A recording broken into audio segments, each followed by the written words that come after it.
First of all, I would like to show my heart respect to Mr. Montgomery, is our director of High School Center. Our beloved teacher here, classmates, ladies and gentlemen, very good afternoon.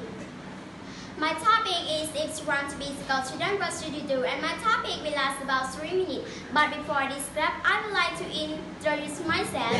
My name is Jesse Dow. I'm 3 years old, study in level 8, live in Penang, province. Okay, now let's start. The first one for A school. You should go to school at least and wear a uniform every day. And you should have good behaviors and good morals to become school children. Especially if you are good at study but you don't have some moral, you will not become school children too. And this point is so important for you to pay attention to listen to me. For our classroom work is also important for you too. And it is a benefit point of school for children to practice follow. Especially if you want to be a school student, you should do follow it.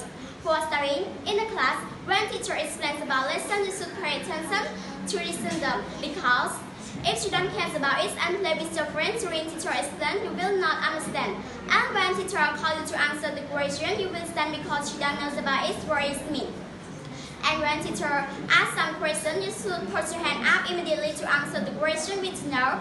And listen teacher tell that right or wrong. Is it wrong?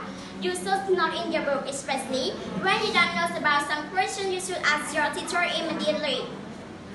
And you should remember, if you don't remember, you should note in your book too. One more, you should not noisy or disturb your friend when they study, because it's a bad habit. And moreover, you should not play with your friend in the class. And you should not play phone. If you play phone, it makes your studying fall and it makes you become a bad student in the class. Especially, you should respect to teacher when you meet teacher at somewhere, and you should have good behavior to them.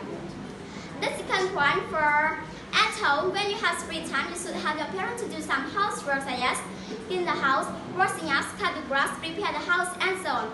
When teacher gives the homework to you, you should do it immediately. And when can do some exercise, you should ask your friend. And when teacher asks some question but you don't know, you should study by yourself or ask your friend or someone. When teacher advise something, you should pay attention to listen to them. And do follow them to become school children. When you do something wrong and your parent or someone advise you, you should not angry them because they want you to become school children. Especially when someone tells you about some lesson, you should pay attention to listen to them because it's exploring for you. On the other hand, if you want to be school children, you should follow me. Finally, I want to say thank you for paying attention to my presentation and I hope you enjoy my topic. Yes, goodbye. Thank you.